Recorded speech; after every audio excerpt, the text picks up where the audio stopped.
On se retrouve dans cette vidéo-ci pour parler ensemble du coefficient de variation. Dans la dernière vidéo, on a construit enfin l'écart type qui nous a permis d'aller chercher la dispersion à l'intérieur d'une série statistique.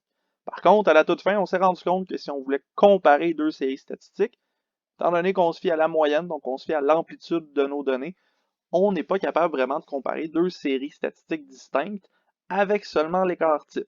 On s'est rendu compte qu'il fallait relativiser notre situation pour bien réussir à comparer les données. Donc, c'est ce qu'on fait aujourd'hui. On va apprendre à comparer nos données à partir de notre coefficient de variation. Donc, on va voir comment le calculer, on va voir comment l'interpréter, puis on va se faire un petit exemple ensemble. On commence par le définir. Qu'est-ce que c'est le coefficient de variation? Bien, ce coefficient-là, c'est une mesure de dispersion qui est relative. On dit relative ici parce que comme ça, on va pouvoir comparer des séries statistiques entre elles. Et cette mesure-là, elle va être exprimée en pourcentage de la moyenne. Donc, ça va être la valeur qu'on obtient, le pourcentage qu'on obtient, c'est un pourcentage sur la moyenne totale de notre série statistique. On va le noter CV, ce coefficient de variation-là, une notation très simple.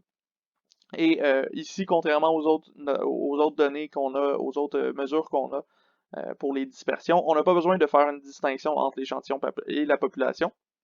CV, ce sera toujours la variable qu'on va utiliser pour le coefficient de variation. Avant d'aller plus loin, avant d'aller faire le calcul de notre coefficient de variation, on a besoin de définir une petite chose supplémentaire pour ce coefficient de variation-là, et on parle ici de l'homogénéité.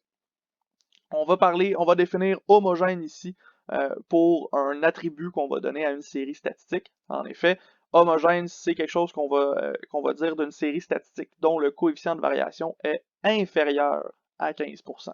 Si on calcule notre coefficient de variation et qu'on a quelque chose qui est moins de 15%, on a une série qui est dite homogène. En réalité, on pourrait aller plus loin que ça. On pourrait dire que plus le coefficient de variation est petit, plus on a une distribution qui est homogène. Si on avait un coefficient de variation de 10%, ce serait meilleur que 11%, qui est meilleur aussi que 12%, etc. de cette façon-ci. Ceci étant dit, comment est-ce qu'on le calcule maintenant, notre coefficient de variation? Bon, on a dit qu'on allait relativiser par rapport à notre moyenne, donc on va aller chercher notre écart type qu'on va diviser par la moyenne. Et ce coefficient de variation-là, bien sûr, on l'exprime en pourcentage, de là le pourcentage de la moyenne parce qu'on va chercher une relativisation sur cette moyenne-là en particulier. Maintenant, comment est-ce qu'on va interpréter notre coefficient de variation? Quelles sont les informations qu'on doit donner lorsqu'on parle de ce coefficient de variation-là? On vient d'introduire l'homogénéité, donc c'est certain qu'on va parler des mots-clés homogènes ou stables dans notre interprétation. On va dire que notre distribution est homogène ou est non homogène selon le cas de notre coefficient de variation. Ensuite de ça, on a encore les notions usuelles, donc on va avoir la population, la variable étudiée, et finalement la valeur du coefficient de variation, et on l'indique en pourcentage ici. L'unité de mesure est toujours indiquée, et c'est toujours des pourcentages dans ce cas-ci. Pour avoir un exemple de ça assez rapide, on dirait par exemple que la variable dans la population présente une distribution homogène ou non, comme en fait fois son coefficient de variation, qui est notre coefficient CV en pourcentage. On va regarder un exemple pour voir où est-ce que ça pourrait nous être utile, ces informations-là, et on devrait bien comprendre le coefficient de variation. Donc, dans cet exemple-là, 3.18, on vous demande le nombre de points des meilleurs pointeurs de la LNH est-il plus homogène chez les défenseurs ou les attaquants? Donc ici, on a besoin de notre coefficient de variation, écart type sur moyenne, et on a besoin d'aller chercher l'écart type pour les défenseurs, la moyenne pour les défenseurs, l'écart type pour les attaquants, la moyenne pour les attaquants. Pour ce faire, moi, j'en profite pour vous présenter comment est-ce qu'on va calculer avec le mode statistique de la calculatrice les informations nécessaires. Mais pour ne pas alourdir cette vidéo-ci, j'ai décidé d'en faire une vidéo complètement indépendante. Donc, je vous invite à aller voir ça.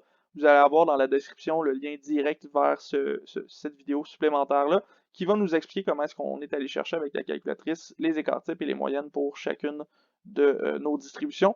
Nous, on va y aller avec directement les résultats pour faire notre calcul ici.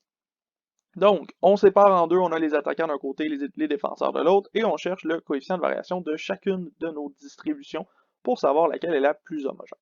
D'un côté, pour l'attaquant, on a vu dans la vidéo supplémentaire qu'on obtenait un écart type de 11.38 points et une moyenne de 101,92 points. Et pour les défenseurs, on a obtenu 8,40 points pour l'écart type, 70,17 points pour la moyenne. Avec ces informations-là, je vais construire CV des attaquants, CVA, qu'on va obtenir avec l'écart type des attaquants sur la moyenne des attaquants, donc 11.38 sur 101.92. Faites votre calcul, ça devrait vous donner 0,1117. Et ça ici, on n'oublie pas qu'on l'exprime en pourcentage, donc ça devient 11,17% pour nous. De l'autre côté, pour les défenseurs, on a la même chose. Un coefficient de variation D qui va être calculé avec l'écart type D et la moyenne D pour les défenseurs. De ce côté-ci, on remplace par nos valeurs 8,40 sur 70,17 et ça nous donne 0,1197 qui nous donne réellement 11,97%. Ici, on a tout ce qu'il faut pour comparer les deux distributions. Du côté des attaquants, on a un coefficient de variation de 11,17%, donc notre écart type représente 11,17% de la moyenne. Et du côté des défenseurs, notre écart type représente 11,97% de la moyenne qu'on avait obtenue. Donc on remarque que du côté des attaquants, notre coefficient de variation est un petit peu plus petit. C'est pas beaucoup, c'est presque négligeable rendu là, mais c'est quand même suffisant pour dire que du côté des attaquants, on a une série qui est plus homogène que du côté des défenseurs. Donc on interprète ça et on dira que le nombre de points des attaquants dans les meilleurs pointeurs de la LNH présente une distribution plus homogène que celui des défenseurs, comme en fait foi son coefficient de variation de 11,17%, qui est plus petit que celui des défenseurs. Dans ce cas-ci, on aurait pu rajouter la valeur du coefficient des défenseurs, mais c'est pas très grave. Si on veut pas trop alourdir notre interprétation, on peut s'arrêter ici. Si vous voulez l'ajouter pour qu'on ait vraiment les chiffres partout, vous pourriez, mais moi, j'ai été chercher seulement le côté qui était le plus homogène dans ce cas-ci. Ceci étant dit, c'est pas plus compliqué que ça, le coefficient de variation. On prend notre écart type, on le divise par la moyenne, on change ça en pourcentage, et voilà, on peut parler d'homogénéité de nos données. Ça fait déjà le tour pour ce coefficient de variation-là. Donc maintenant, on est capable de comparer des séries statistiques entre elles, et on vient de faire le tour de notre section 3.3 dans nos notes. Là, je sais qu'il n'y a pas de section supplémentaire sur la cote Z dans vos notes, mais moi, j'ai envie d'en parler parce que c'est quelque chose qui est important, surtout en sciences. Vous allez avoir besoin de ça éventuellement lorsqu'on va parler de la loi normale, donc j'ai choisi de faire une vidéo supplémentaire. Je vous invite à aller la voir. En fait, ça va vous être utile pour la suite de la matière. Donc, on se retrouve dans une dernière vidéo pour cette section-ci, pour le chapitre 3, avec la cote Z ensemble.